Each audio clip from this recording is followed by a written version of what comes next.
Final hour OverDrive continues. TSN 1050 on the TSN app, now up on TSN 2. Brought to you by FanDuel, bringing you everything from the opening line to the final score. Darren Dreger will join us here in a few moments. Try to get you the latest on what's going on with the Leafs. What's up with Kyle Dubas meeting up with Sidney Crosby down in Pitt. Jamie Benn suspended 2 games, which is kind of 3 games because he basically missed the whole game last night. Right. So it kind of works out to a 3-game suspension. Yeah, probably even, regular season they always say is a couple more. That might have been a 5-gamer regular season type of thing, you know? Sounds about right. There's a lot of people making noise in Edmonton that Petro only got a game for that pretty good chop on Draisaitl. Right. I don't know. Has Ben been suspended before? Probably not in the last. Like, that wouldn't put him in the repeat offender situation. I don't know. I feel like he's been suspended. Probably over his career, maybe. That 1 game for that tomahawk chop was insane. Yeah, the automatic, it was like nurse for Pietrangelo, but the nurse was an automatic. Like, he initiated a fight in the last minute or whatever. The nurse was a technicality. You're getting 1 game for doing that. This was a deliberate chop to a superstar player. I can't figure it out anymore. I can't. I watch every night and I see something that's egregious and it's like, man, that's bad. Fine. It's a fine.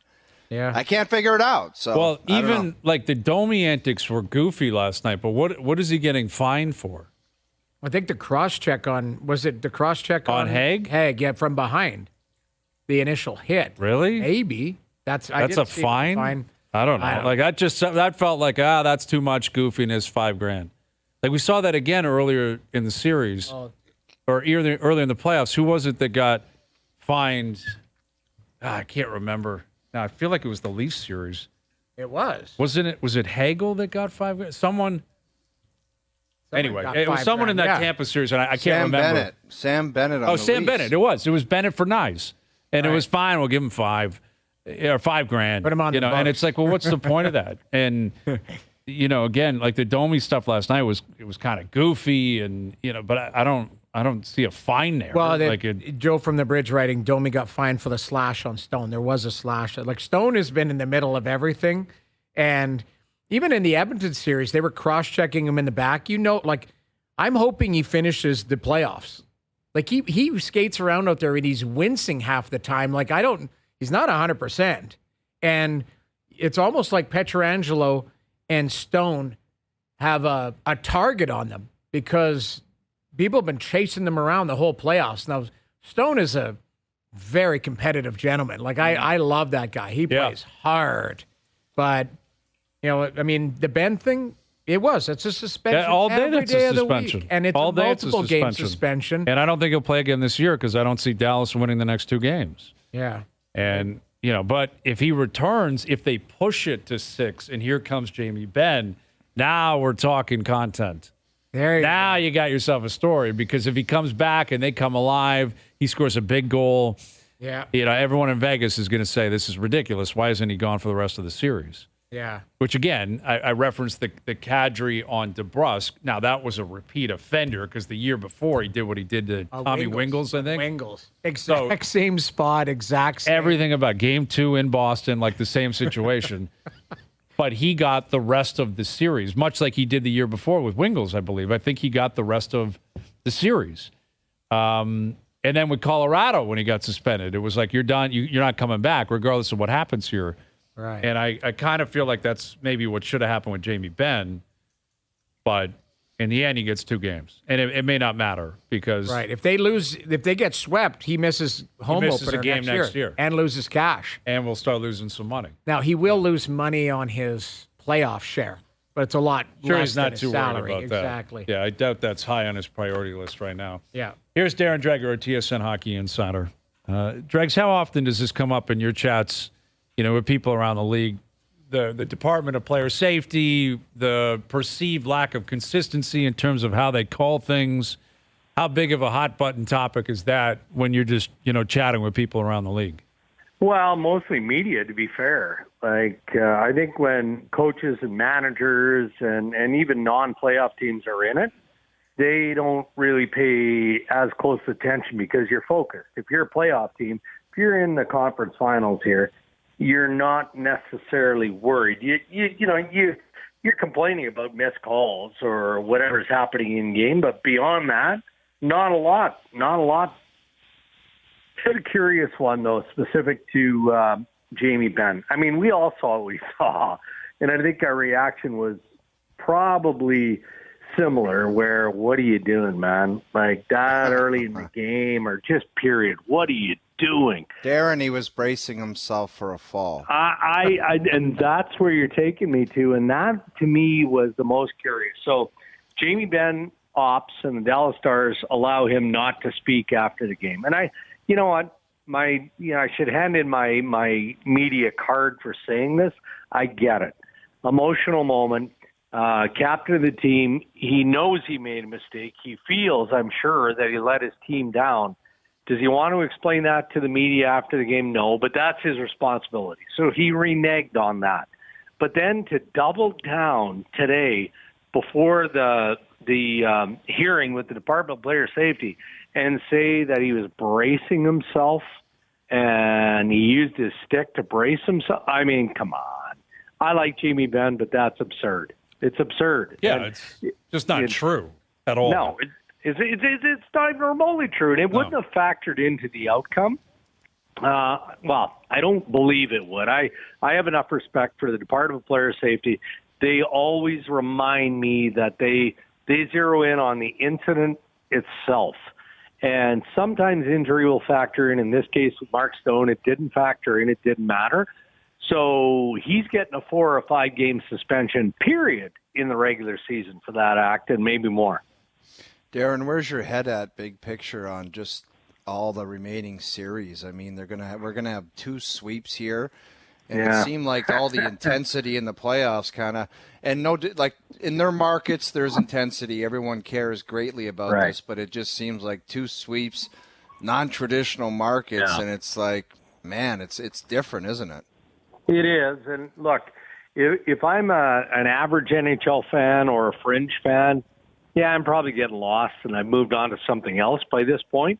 But, again, we're invested. So we have to look at individually where the stories lie. If we look at the West first, at Dallas' side, Vegas Golden Knights are a big story in that, this owner has given his management group right out of the gate, because they had that great taste of success in their first year, every opportunity to duplicate and build a Stanley Cup contending team, and yet here they are. They're on the cusp of going back to the Stanley Cup final. I mean, it's a pretty good story there. And then I shift over to the East. It's hard to be critical of the Carolina Hurricanes, and they're down 3-0 to the Florida Panthers. I mean, just so much has gone on for Carolina this year. But, if they bow out in 4 straight, they're going to be deeply, deeply disappointed, but hard to hang their heads because of the season that they had. But then I look at the final ingredient, and you guys correct me if I'm wrong. It's, we always look at the recipe for success and getting to a Stanley Cup final, or at least deep into the playoffs. And there's always an intangible. There's that momentum ingredient that nobody really understands. You can't duplicate. Well, Florida has that. And they've had that since late in the regular season when they're trying to make the playoffs. So that might be a tough animal to beat in the East. Yeah, it likely will be. And, out West, I'm watching Vegas, and I'm thinking, man, I got to chew on this one. Bill Foley. Well, when they came into the league, I didn't want to see it. I got to be honest, and I wasn't sure it was going to work. And I was using my own life experience saying, if I'm in Vegas, I don't want to go to a hockey game. Meanwhile, I've been to a Vegas, and I've been to a hockey game, and it's awesome Your down there. exact quote was, there's no chance this works. Yeah, something along those lines. That might be paraphrasing. And yet, they've built, arguably the cream of the crop program where you can say what you want about Bill Foley and the goofy helicopter and all that, but the guy wants to win. He's very aggressive as an owner, very aggressive. George McPhee has done a phenomenal job. Kelly McCrimmon, they get big names. They sign these guys. They commit to them. Like, look who they've received. Pietrangelo, Stone, Eichel. Those were not expansion team guys. No. They went out and acquired those players, and they're a game away from a second Cup final in 6 years. It's Vegas. The weather's beautiful. There's no state tax. The rink is amazing. It's on the Strip. Yeah, it is. Like I got to give them credit. Well, like they've built an incredible program and setup down there in Vegas. 100%, Brian. But then look at some of the off-ice stuff. And I say off-ice by including the head coaches. So Gerard Gallant did a pretty good job, I think, with the Vegas Golden Knights. Mm-hmm. He did, right? Like, and then he gets dispatched, and in comes Pete DeBoer because DeBoer has got to be the closer. And I'm a huge fan of Peter DeBoer. I am. I think he's, he'd be up there in a conversation for me for the best coaches in the league, period. Well, he's not good enough for the Vegas Golden Knights because they got a sniff. They sense that Bruce Cassidy is going to come loose in Boston and ends up in Vegas. And for whatever reason, like, how do you have those? You guys tell me, how do you have those conversations if you're McCrimmon and you're George McPhee? Because, great respect to the owner, Bill Foley. He's conceding to McPhee and he's conceding to McCrimmon. Those two men are the masterminds of this. And I'm talking about off ice and on ice. So it doesn't just begin with, the big deals that include Jack Eichel coming from Buffalo and some of the other stuff that he's done, the carousel of goaltenders that they've had to go through. But it includes coaches. So those two guys, with the support of their owner, have mastermind just a crazy cocktail of hockey operations decisions. But it's paying off. It feels like at some point, maybe in the not too distant future, they're going to have to bite down on the same thing that everybody else has to, and that's a rebuild or a renovation. But right now, man, they're living in the moment. Mm-hmm. Well, Darren, you talk about off-ice transactions. We talked to Johnny yesterday. I believe it was yesterday, and he said, like, if you're the Maple Leafs, you kind of need a GM within 10 days. Is that possible time frame? Because it's almost what's needed, isn't it? It's possible, though. And I would agree, it's what's needed. And, as I reported last night in Insider Trading, I know they've engaged with Brad Treliving. It doesn't mean that, Treliving is where they begin and where they end. I mean, it's possible, but it feels like Shanahan and company who's ever involved in this process of interviewing is likely going to want to include a couple of candidates or more, unless they feel like Brad is the one and only, and then you close on it sooner rather than later. So the timeline on it is sketchy at best. I was told the other day it would be a week, 10 days, 2 weeks, but Shanahan made it pretty specific in his email last Friday what he was looking for. And, I don't think Toronto has any interest in, I know they don't, going into even what Calgary went through. Calgary knew they had a grade A candidate in Craig Conroy in-house, but they felt like it was important to go external and talk to as many guys as they wanted. They ended up, landing on one of them, Dave Nonis, who interviewed for the position of general manager. So maybe Shanahan and the Leafs, extend it a little bit, but at this point, it kind of feels like it's Treliving's job to lose. I'm just speculating here, Dregs, but we just had a long conversation in Gerry's percentage about the core four coming back. Yeah. And then you and Brian just laid out Vegas being absolutely ruthless with players, with top-tier coaches. Like top tier. Like Peter DeBoer is a top-tier coach. No, sorry, Bruce Cassidy is available. Gerard Gallant out the door because, there's Jamie, a reason. Brian's words were, the Leafs couldn't stomach doing something like that. That's what you said with your croissant. That's exactly what's been happening for years. They couldn't stomach change. That's why nothing happened.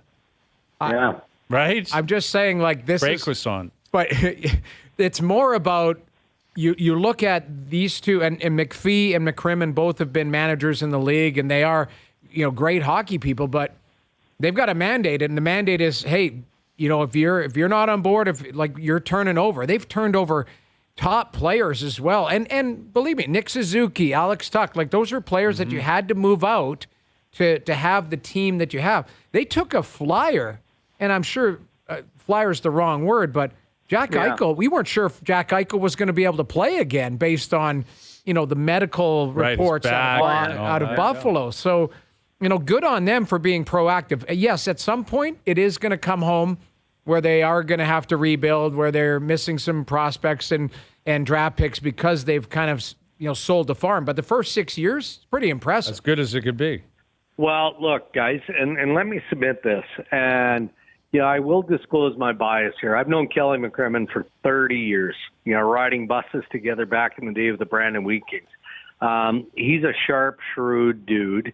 And I get it. There's a level of arrogance that comes with Kelly, but it's somewhat deserved, even though, his tenure in the NHL has been short-lived. His hockey experience is, it goes way, way back. So, and I say this respectful also of Doug Armstrong, who's a Stanley Cup winning NHL general manager. But we in this market will fixate on this guy or that guy and say, okay, well, this is exactly what the Maple Leafs need. And I mean, I look at Doug Armstrong and I have nothing but respect and appreciation and acknowledgement for what he built in St. Louis. He's got 3 years left on his deal.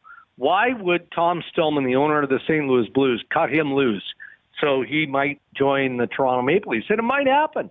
I doubt it, but it might happen. But if we're gunslinging the way that media seems to want to do, and I include myself in that, don't you look at the guys who are super aggressive? And McCrimmon and George McPhee are right at the top of that list. Have to be. Mm-hmm. Now, they're not. Are they interested in leaving Vegas? Obviously not. They're trying to win a Stanley Cup there. The timing of all of this is crazy. But, that's why, honestly, I think Toronto to a point, Brendan Shanahan to a point, are a little bit tied up in this process. And, Brad Treliving isn't a bad option. Don't get me wrong. I think he's a real good experienced general manager. But if that's what we're looking for, then the board and Brendan Shanahan need to keep their powder dry, because if you're looking at organizations like St. Louis with guys under contract for 3+ years, look around the league, because there's a few of them. Yeah. Well, and you'd probably have to pay compensation for that, though, wouldn't you, Dregs?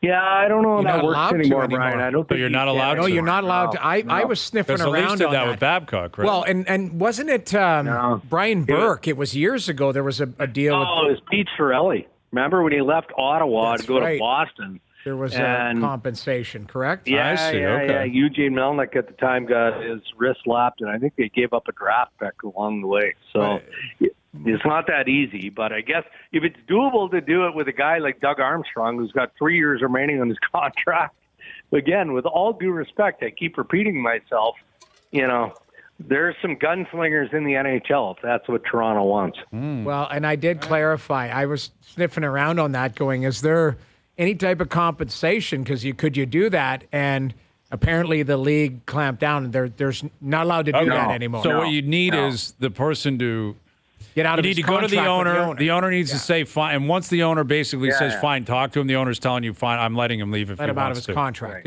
Yeah. So, I mean, ostensibly, Shanahan could be calling 20 teams in the league right now, saying, hey, can I speak to your guy?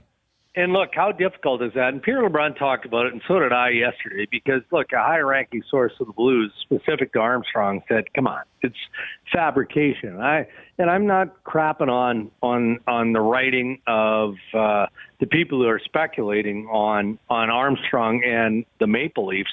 But to the point we've just established here, if Doug Armstrong wants to be general manager of the Toronto Maple Leafs, then with 3 years remaining, then I think he has to go to his owner and say, look, there wouldn't be a Canadian hockey person that wouldn't covet the job of being general manager of the Toronto Maple Leafs. It would have been the same as the Berkey scenario when he came. 100%. So that's on Doug to go to the owner and say, man, you know where my roots are. And I'm not saying he's going to do that, or, he probably won't. He's president and general manager of the St. Louis Blues. But that has to happen, I think, more than, Larry Tannenbaum or Brendan Shanahan going to Tom Stillman, the owner of the Blues, and saying, we'd like you to consider letting your guy out of his contract. I don't know. This whole thing is fishy. There's a part of me, though, that wonders if you're Shanahan, do you really want to go down that road? Because what if that guy goes, yeah, I'll come, but I'm going above you, and you're out. Yeah. Like, I'm not answering to you. Like, right. I'm willing to. Hey, Larry, Bell, Rogers, I'll come up, but I'm not answering to Shanahan. Yeah, GMN. Like, Shanahan better be careful with that. Yeah. You open the door to a heavy hitter in the league. Why is he going to answer to Brendan Shanahan? Why would he do that? And I don't get the sense from the people that I talk to that the board or anyone associated above Brendan Shanahan is interested in that. Even through everything that's gone on of late, he has full support and has full trust. Now, let's see how the off season unfolds, and you got another year looming, and then all bets are off. But right now, that's the sense I get specific to Shanahan. Sure. All right. Well, we'll see, Dregs. It's going to be an interesting few weeks, man. That is for sure. All right. We'll leave it there. We'll do it again soon. Okay, boys. Have a good night. Darren Dreger, a TSN Hockey Insider. Yeah, well, it makes sense. You don't want to let the fox into the hen house. No, but what I was getting at is... Or what? Or what? Well, there hasn't been change here that much with the core four. It's been 6-7 years. Yeah. But they don't have the stomach for it. But in Vegas, it's like, Yeah, Marc-Andre Fleury, thanks for coming out. Exactly. James Neal, that was great. Scram. Exactly. It doesn't matter. Like you're gone. A list of players in and out, coaches in and out, like you name it. It's like cutthroat. And it's not them doing it in a fashion like, oh, that failed, you suck, we're moving on. It's them saying, actually, this guy we have is better, so we're or it suits us better. Yeah. Right? Better fit. Like, exactly. You mentioned Tuck. Tuck's a great player. Yeah. But they got Eichel. So they're like, we're going to do that. That's exactly right. Like, it's just you're looking for that 1A centerman, and it's like, I got to give up Tuck to get him. Yep. I'm doing it. We're doing it. And we have the stomach to do it. And Pietrangelo, he's available. Yes, it's going to cost us. Something else has got to go. Yeah. Pacioretty, they brought him in for Suzuki. See you later. Yeah. No, you're gone. You're right. Out. Like, it's just and some of their moves have worked. Some of them haven't. Some of them haven't. Dadonov. Didn't they bring Dadonov in there and it didn't work and out you go? But they also found, like, that Chandler Stevenson was a find of all time. Washington, he was their third line center. Exactly. And that's McPhee, who knew him and was like, well, let's get him here. And it's worked out beautifully. Yeah. And listen, you can argue both ways. Like, there's an argument for consistency and just letting it blossom and letting it stay, and eventually it'll hit. And there's probably a middle ground for all of this. Well, it just speaks to that maybe there is an appetite to try and switch things up here a little bit if it's worked for other teams. Yes. That would be my backhanded It seems like an obvious answer that if there's a way to improve your team, you do it. The issue, I think, has been with Shanahan and Dubas is they didn't see an improvement by subtracting any of these players. Right? Like we talked about the Pietrangelo situation. They didn't want to live in a world where William Nylander wasn't a part of this team. Right. So they didn't see like, yeah, he's really good, but this guy's really good. So we're going to stick with this really good But guy. you might have to look at more balance, and that's kind of what I'm getting at is, you can have what's wrong with the core three and add to that depth and have a real good third line. Like you're seeing third lines here in the playoffs. Those are big part of like that Florida third line. Lusterinen, he's a good player. Like you look at, so you start to take a peek at throughout the league. But defense, like you need a stud defenseman. You got to have depth. You got to have size. You got to have depth. You need it. I mean, that's always. Somebody brought it up today. I was reading a tweet where it was like getting into the playoffs and succeeding in the playoffs. It's a completely different ball game. It's completely different. So you don't have to be a rocket science to figure out what that means. Yep, and you got to have players wired, a certain way. You look at Boston goes in, they win last night, they win big, and Jimmy Butler is the definition of a playoff performer, like the epitome. The guy's a of legend. After the game, he said, "We're going to go have some beers and some wine." I got the clip. That's what I'm trying to set up. You want to hear this guy? Like you would think. Like now they're up 3-1, right? This isn't going into Game 7 after they've puked away a 3-0 lead. It's only one loss. Right. But listen to Jimmy Butler postgame last night. Too low yourself. Stay consistent. Do the same thing that I do, that we do after every game. We're going to listen to some music. We're going to drink some beers back there. I'm going to go have some wine. I don't think that you could just focus on basketball all the time. You have to be able to, get away from the game a little bit. Think about it. But at the end of the day, you fall back on, your habits, how consistent you're going to be. And myself and my teammates, we're going to do the same thing. We're going to smile. We're going to be in this thing together like we always are. And we're going to go get one on the road. What an answer, man. Like that's just cool, calm, collected belief and, great insight into what, has to happen. Yep, I agree. I think it's – But that's a leader. Like, that's a guy like – Dude, that was a grown-ass man Right. answer. That's a grown-ass man answer. Yes. Like, there's no other way around it. Yep. It sounded kind of corny, and people would be like, oh, he brought up booze and beers and stuff. It just seemed like a guy who mentioned the fun stuff that him and his teammates doing, but he also brought up a really critical thing, consistency in what you're doing, and just all of that stuff. Yeah. All of it, man. Yep. I loved it. Believe in yourself and go on the road and get a win. Confidence. That's it. Exactly. Hey, we lost. We'll be fine. Yep. I'm good. We're going to go drink some beer and have some wine and hang out. Yep. Do what we always do. Good. Yep. That's a great Loved answer. it. Yeah, Yeah. that's why Jimmy Butler is what he is and who he is. Yeah. Jerry's percentages continued. We haven't done this in a long time. We got to like 1.5 Jerry's, and then we got so sidetracked that we had to put Gerry on pause. We put Gerry in the corner. Well, you guys we were put talking Baby about- and Gerry in the corner. Nobody about puts Gerry in the corner. sandwiches. Yeah, I know that croissant and the sandwich. That croissant was so good, but there was a Nutella-filled croissant that I wanted so badly, and I just. What, you were embarrassed to pull the Yeah, trigger it was like, and I know tell that Basil probably- you wanted the Nutella Yes. one? I'm like, it probably costs a little more. It's more, it's. I'm probably gonna spill chocolate. I'm like, I just give me the plain one, and it was great. It was an amazing croissant. All right. But there was one that I was staring at that was just, you get to place your eyes on something. You're just like, that is amazing. You get a hankering, man. Yeah. You get a hankering You get for a that. hankering. Anyway, Jerry's coming up. Our picks brought to you by TaylorMade as well for the Charles Schwab. Will any of us pick Michael Block? You'll find that out next. All right, Jays Rays coming up tonight. Kikuchi, McClanahan. You got to think the under could be the play there. We'll see.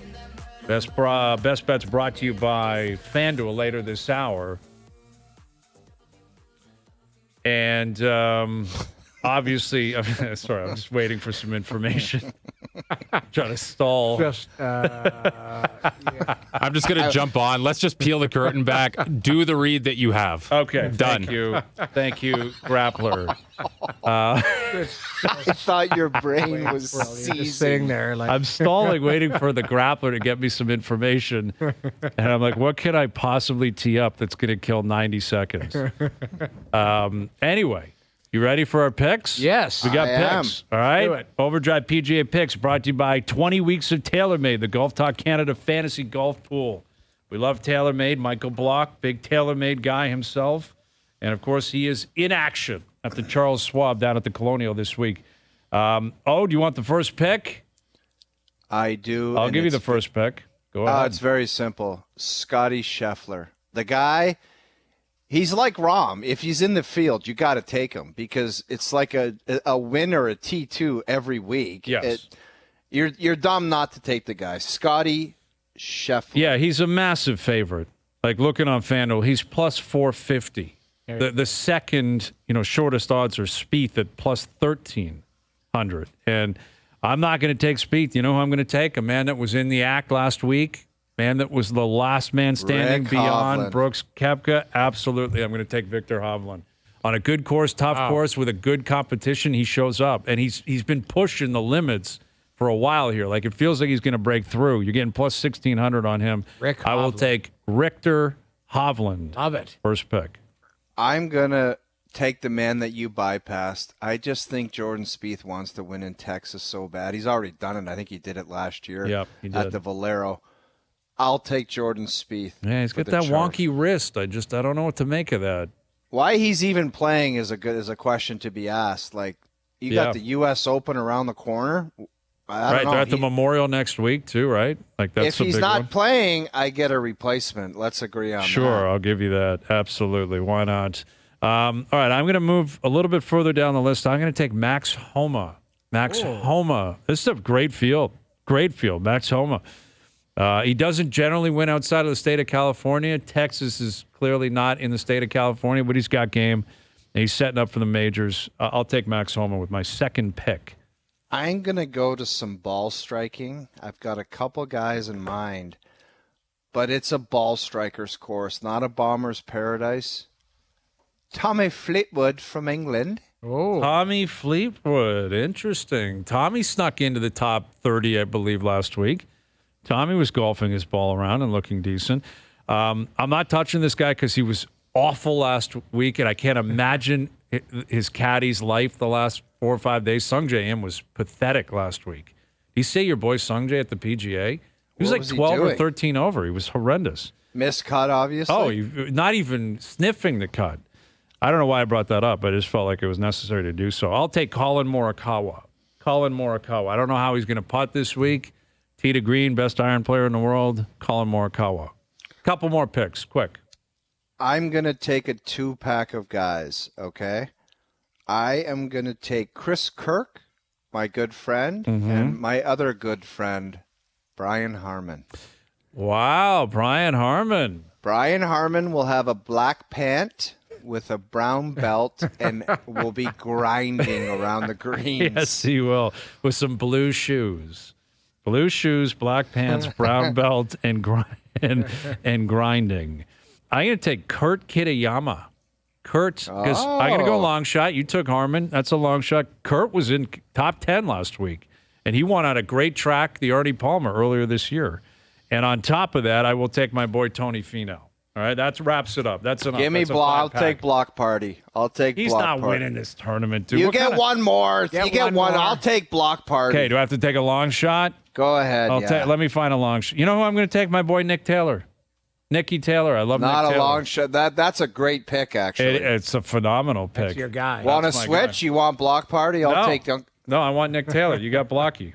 Go ahead. That's You your got the boy. block party. Where is Block on? I got to find him on FanDuel. Let's see what he's going off at. There he is. He's 42 plus 42,000. But there are guys Sprinkle with some worse cash odds. on him. I'm not. He's not. You know who's got worse odds than him? Who? This puts it into perspective. Harry Higgs. Harry Higgs has worse odds. I just guessed. Harry Higgs. Harry is going off at 50 plus 50,000. Who's a better story, Harry Higgs or Block now. party? Like, we love Harry Higgs. We love Yeah. Harry, and I'd like to see Harry succeed. But, like, FanDuel's telling you Harry has absolutely 0% chance. Block party reminds me of winning. Tin Cup. Yes, that's right. Like, And he got hot. Pro and all my friends and family were there. They were kind of fired up. I watched Tin Cup the other day. Forgot that Cheech Marin was in there. That's his caddy. And what's her name? Renee Russo. Renee Russo. Yep. Awesome movie. Awesome movie. Yeah, Awesome Tin movie. Cup when he's coming out of the trailer with the thing on his head. That's James Duthie playing golf. He's a head case. He can't. Duthie's got all the props. Yeah. When Tin Cup comes out and he's got all the contraptions and he's got the thing attached to his hat, that's Duthie's mind hitting a 5-iron in the rough. It's insane. Yeah, he overthinks. That's a what little gets bit. in his head. Yeah, JD's a thinker on the track. All right, make your PGA picks weekly for the chance to win with the 20 weeks of TaylorMade Fantasy Golf Pool. Over $40,000 in TaylorMade product, plus a trip to Casa de Campo Golf Resort. Enter now at golftalkcanada.com. We love it. 20 weeks of TaylorMade. You can't ask for anything better than that. All right, those are your picks. All right? Yep. All good? Everything's dialed in for the Charles Schwab down at the Colonial? Pretty It's impressive. going to be great. You guys want to fire up some Gerry's After Dark? Let's Let's do it. go. Hyunjin, Ryu, and Gerry are boys. And I'm stating it right here, right now. Ryu will be back in the rotation by the end of August and gunning it towards the postseason. You know his program.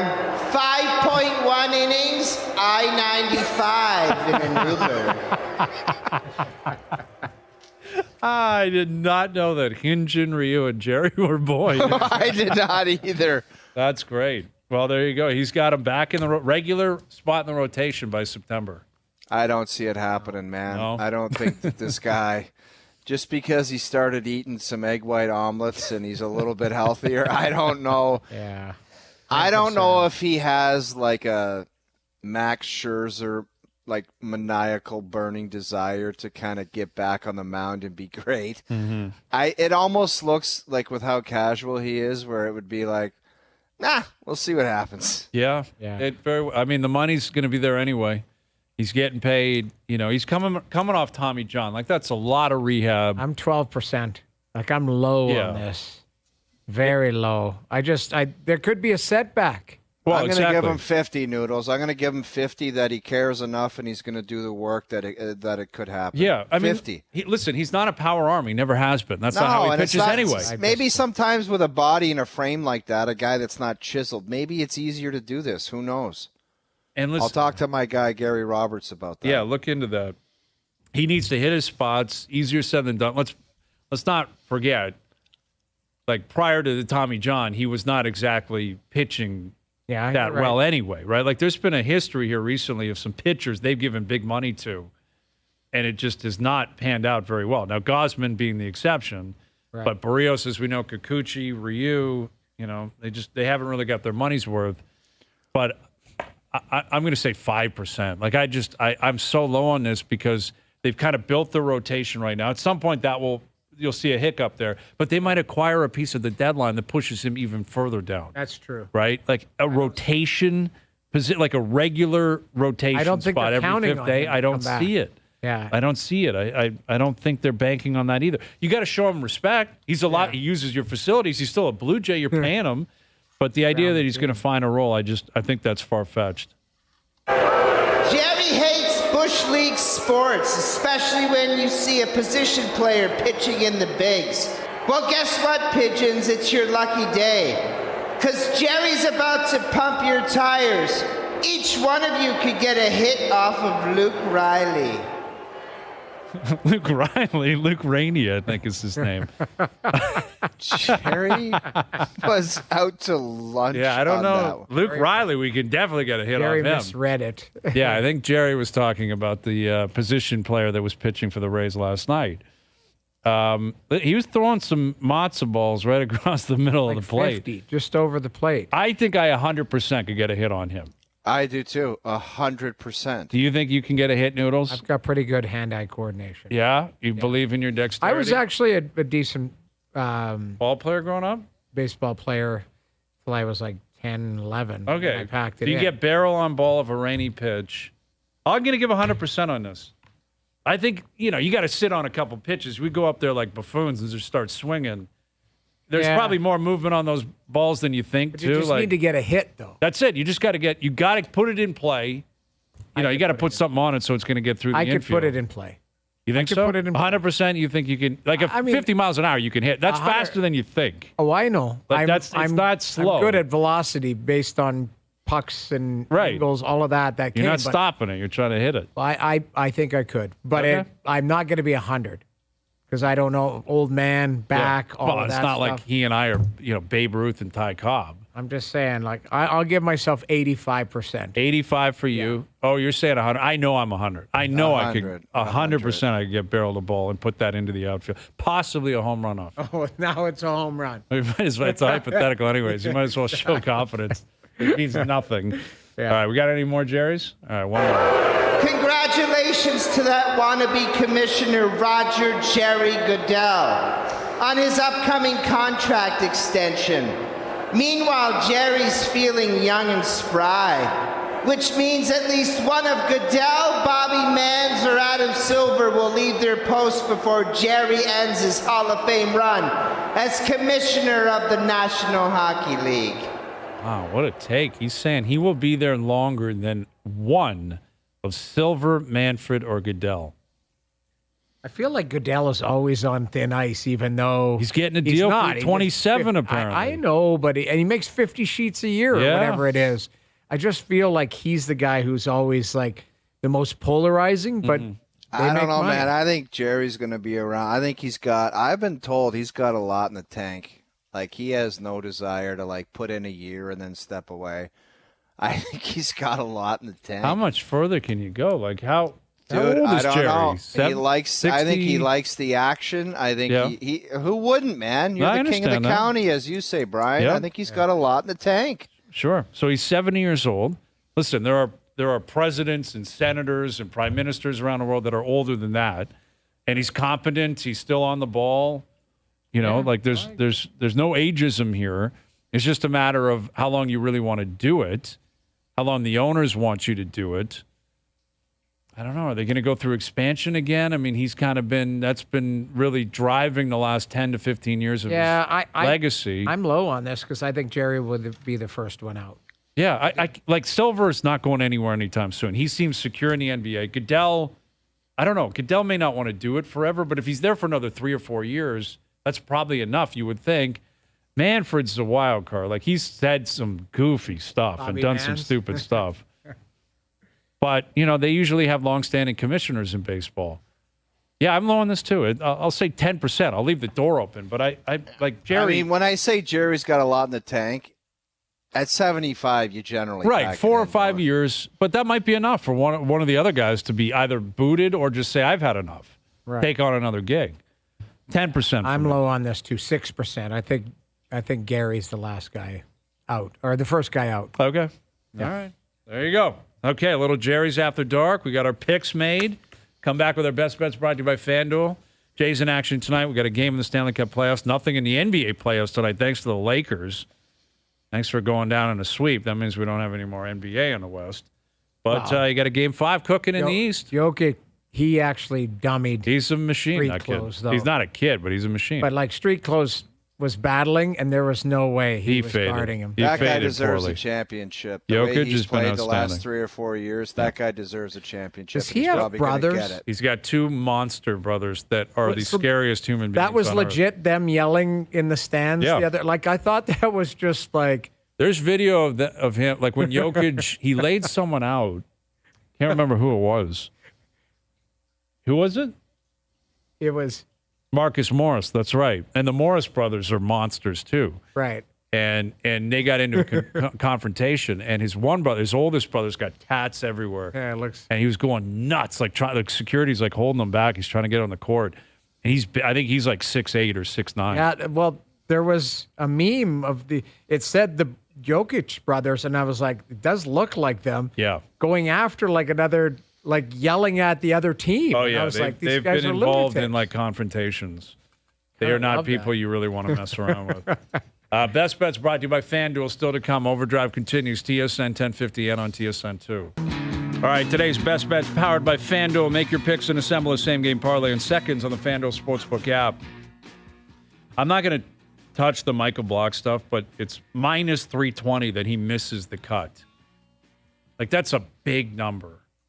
They're banking on him. They're to banking on him missing the cut. Like, the odds are telling you, and history would tell you. Yeah. This guy's played in more golf tournaments than you think because he just came onto the scene at the PGA. But I think he's played in like 23 or 24 events. He's made the cut like 2 or 3 times. Like, he doesn't make the cut regularly. He's in his mid 40s. He's not a pro. So He's 47 years old, man. Yeah. He caught lightning in a bottle at a major. right. Like, and that's why I'm not going to touch it because it's a big odd but the reasonable play is he misses the cut. Like, that's probably what's going to happen. Right? I'm pulling for him, the block party. Block party would be great. I think it opened at him missing the cut at like minus 140, and it got hammered. And the books like immediately adjusted. They're like, we're in big trouble. We got a lot of money on this guy making the cut, and it just not sure that's going to Got happen. hammered. People just double down. Oh yeah, you put a number out there, and there's sharks. Sharks will find it. Yeah. There's bait. Sharks will find it. That's fine. Outright winner. I picked him with my first pick. Victor Hovland. Yeah, 16-1 on FanDuel. All right. Wow. Listen, I think he's sniffing, and I like it, and I'm on it, and that's my one play. My one play in terms of the Charles Schwab. Now, as for the game tonight, Carolina, Florida, it feels like the under is the play at 5.5. Low scoring? Every other game has been low scoring. There's been 3 games under 5.5. You're not getting one by Bob. It feels like if you do, maybe you get 1 or 2, and it's a 3-2 win. You know, it's 3-2 Florida tonight or 2-1 Carolina. It feels like when the Leafs won, when their backs were up against the wall, they won 2-1. That kind of feels like what the play is tonight. You got to pay some juice on that, but I play the under. All right? Yeah. There you go. Best bets brought to you by FanDuel. Same game parlays are now available for every NHL game on the FanDuel Sportsbook app. Please play responsibly. Must be 19 plus and physically located in Ontario. All right, boys. Thanks to everyone behind the scenes. We appreciate all the help. Everyone for tuning in today. Radio, TV, podcast, web. We appreciate that.